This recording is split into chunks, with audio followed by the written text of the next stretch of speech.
Hey guys, welcome back to the Comic Book Lowdown. I'm Wellington, and I'm bringing you guys another Pool Week video. This for the week of April 10th, 2013. And I've got 6 books to review, and then after my reviews, I got a couple more things to talk about, so stay tuned for all that. But I'm going to get right into it with Team 7, issue number 7. I picked this up because I believed these. I'm starting with my online issues before I get into it. This issue ties in with Deathsroke, and so I figured that I should read this issue of Team 7 so I can understand what happens in Deathsroke a little bit more.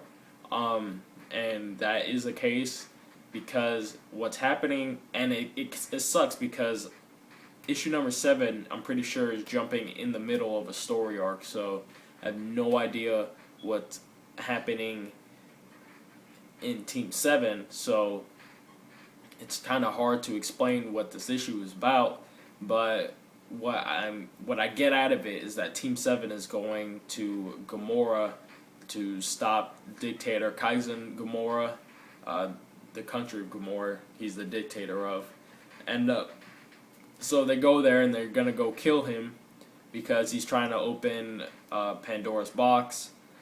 And what they do is that they have these metahumans, like Majestic, and they have Black Canary and things like that, where they're pretty much unlocking their power set and using it against Gamora. And what happens is that there's a lot of talking that I just didn't get that happens, a lot of dialogue that I just didn't follow because I don't know the characters. So there was a lot of that going on, but what happens at the end of this is pretty cool with Majestic, because Majestic is this kind of godlike superhero, like Superman almost, but you know, he can fly into space and then just fly back to Earth, and he could go at the speed of light and all this other kind of stuff. So he's a Superman type of superhero. And so what he does at the end of this is pretty crazy, and it kind of goes over into Deathstroke a little bit. So not much I can say about this issue, seeing as how I don't really get it, and I don't read Team 7, so I don't know the characters. And I won't be picking up more issues of it. But yeah, so I'm guessing that if you read Team 7, you've been keeping up with it, I think you like this issue. Just, I don't get it. Moving on to the next book I have, and that was Age of Ultron, issue number 5. A lot of people not liking this event. They think it's moving a little too slow. 5 issues in, and you know, the ball hasn't started moving yet.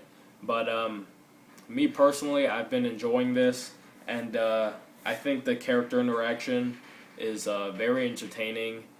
I just really like when dialogue and story are done right. It doesn't need to be there doesn't need to be a lot of action, even though this is an event. So I feel like because it's an event, there should be a lot of action because it should feel like a huge thing. But I think in the situation that they're in, there needs to be a lot of planning between the characters and a lot of interaction and just all that kind of stuff. So because it's just such a huge situation, they can't just think of something and then get right to it. It takes work, and so that's what we've been building up to. And in this issue, we meet up with a big character. We meet up with him, and then a bunch of the heroes go with him, and they go to start their mission. And while a couple of them stay back, including Wolverine, and Wolverine has a totally different objective where he wants to go back in time and do something that's gonna help. You know, that's gonna pretty much stop and prevent this Ultron thing from even happening. So I'm not trying to give away too many things because I know a lot of people haven't read or aren't reading Age of Ultron, but they might read it in trade. So I don't want to give anything away for those people, but I've been enjoying this very much. A couple of people have been enjoying it very much. A couple of people not so much, but my recommendation goes to Age of Ultron issue number 5. I thought it was a great issue, and there's a lot of great art in it as well, and yeah, so I thought it was enjoyable. After that, I got one of the best books I read this week, and that's Thor God of Thunder issue number 7, starting with the God Bomb arc, and this issue was awesome. Of course, the art in it is absolutely great, and there's just so much great interaction between the present Thor and the future Thor.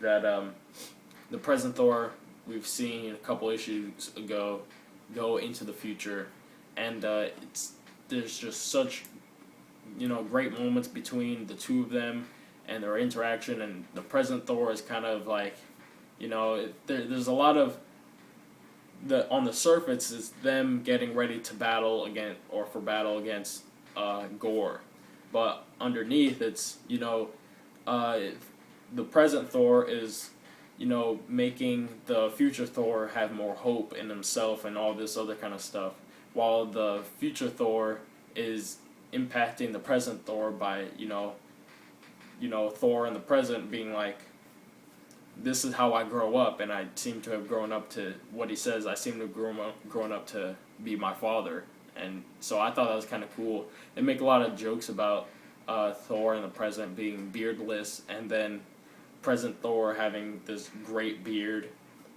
So I guess that's a Viking thing, but so I thought this issue was so great, and we get so much great stuff from past Thor. A lot of cool action stuff with that. Funny stuff as well. And we get some more information on, as we saw in the origin issue of Gore, where we have Volstagg just being a slave and a bunch of the gods being slaves, and we get to see what they're actually doing. And so that is a huge thing, and it's very cool to see. And this book is awesome. If you're not reading it, get into it, because it's a great read. And Jason Aaron's really got a handle on the character, and this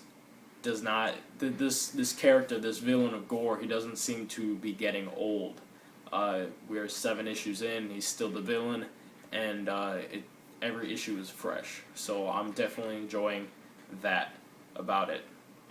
So another great recommendation for Thor God of Thunder issue number 7.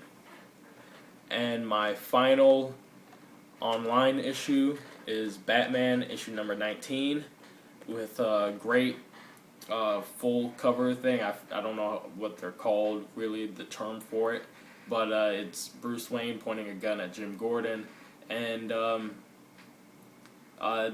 that kind of happens. This issue was probably the best comic I read this week, Batman issue number 19. Greg Capullo is an amazing artist. It's just so awesome to see, like, just looking at the book, it's a great look.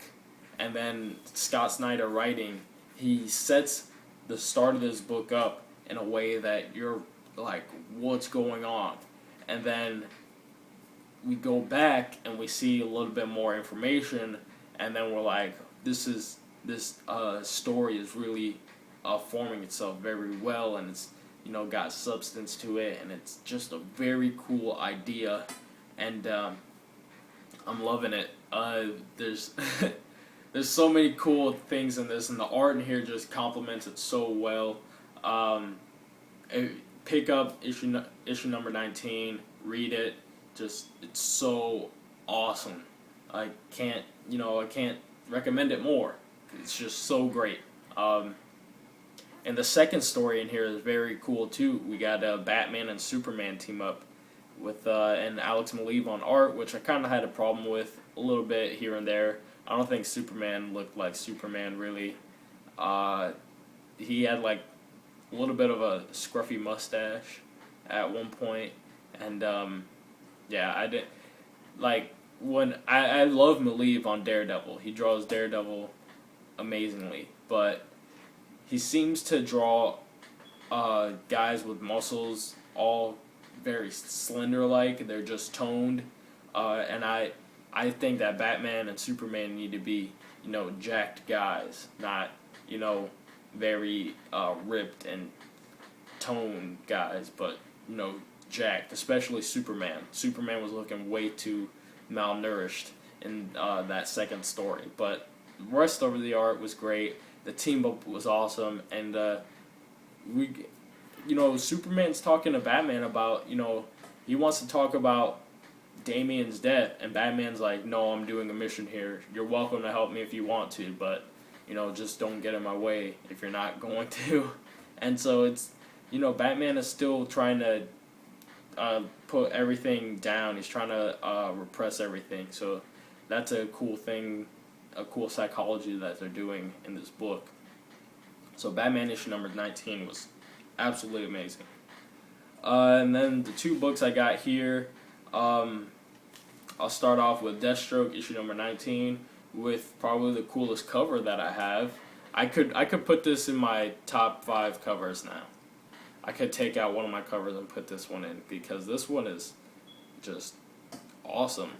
But the story, unfortunately, I can't say is as cool as the cover. The story was just alright.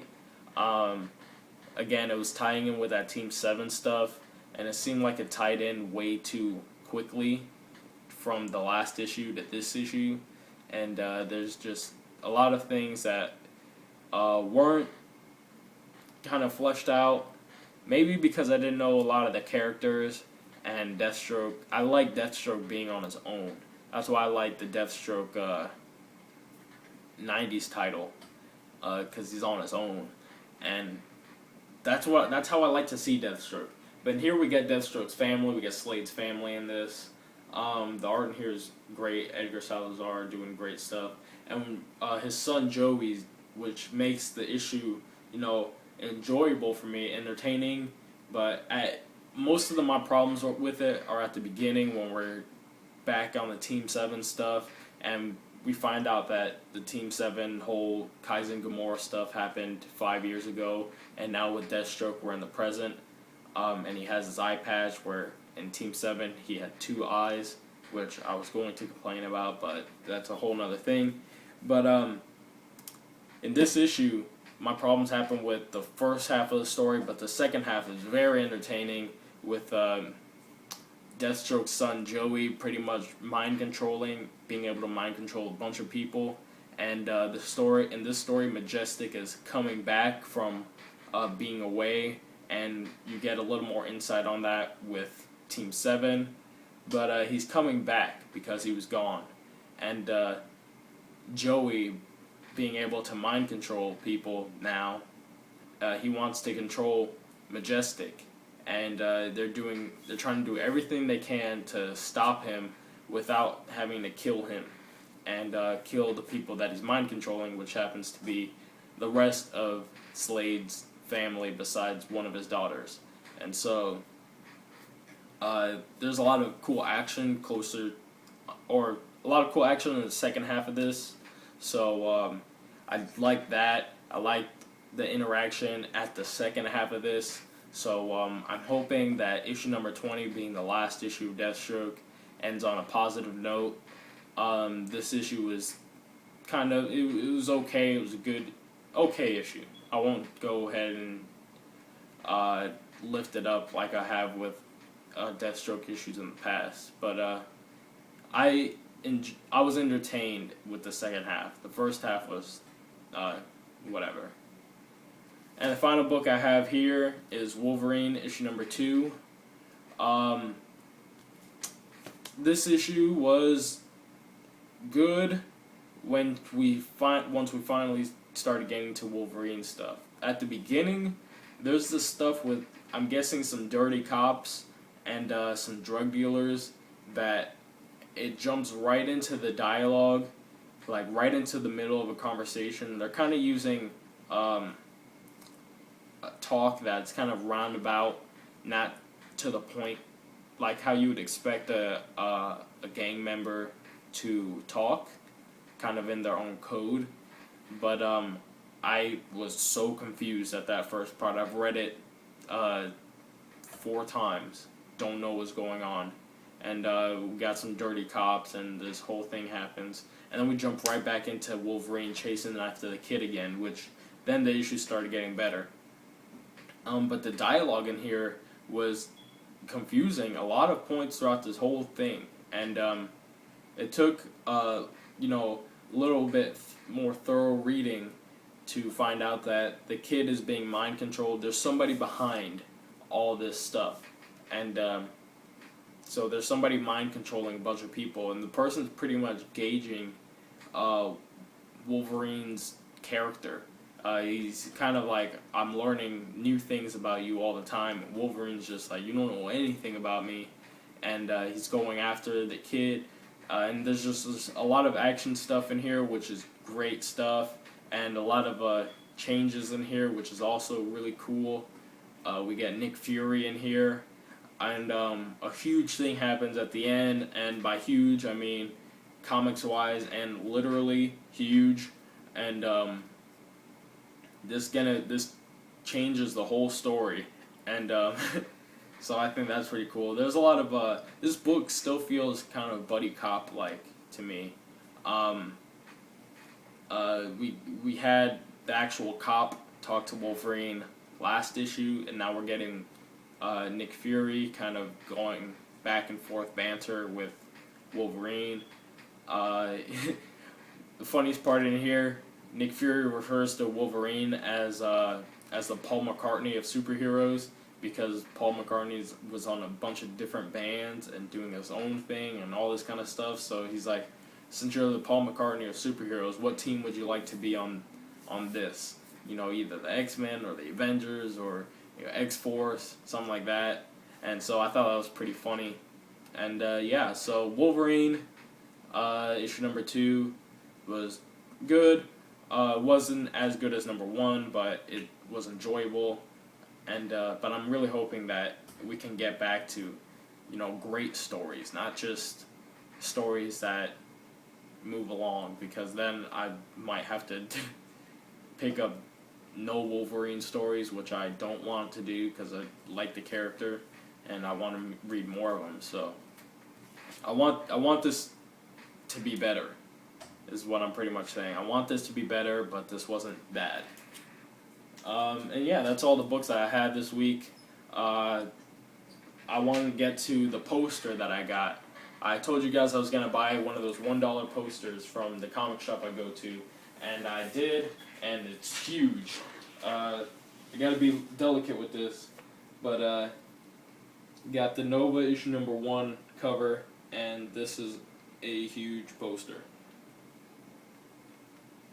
So I was excited about getting that, and there's a bunch more. There was a Captain America Marvel Now issue number 1 cover, which I was thinking about getting that one, but I went with Nova because I thought the cover was awesome, honestly. And yeah, one more thing, I might have a video coming up soon enough on showing a bunch of my drawings that I've done, because I'm almost finished with that one sketchbook that I have, and I might need to get a new one. But I'll have a video of that coming up in the near future, because I can only draw one more drawing in that sketchbook, and then I'll be finished with it, and I'll get a bunch of my favorite drawings throughout the years, going back a lot of years to like 2006 and things like that, and I'll show them off in a video, so be on the lookout for that. And thanks for watching, guys. I'm Wellington signing off with a Comic Book Lowdown, and I'll see you guys next time.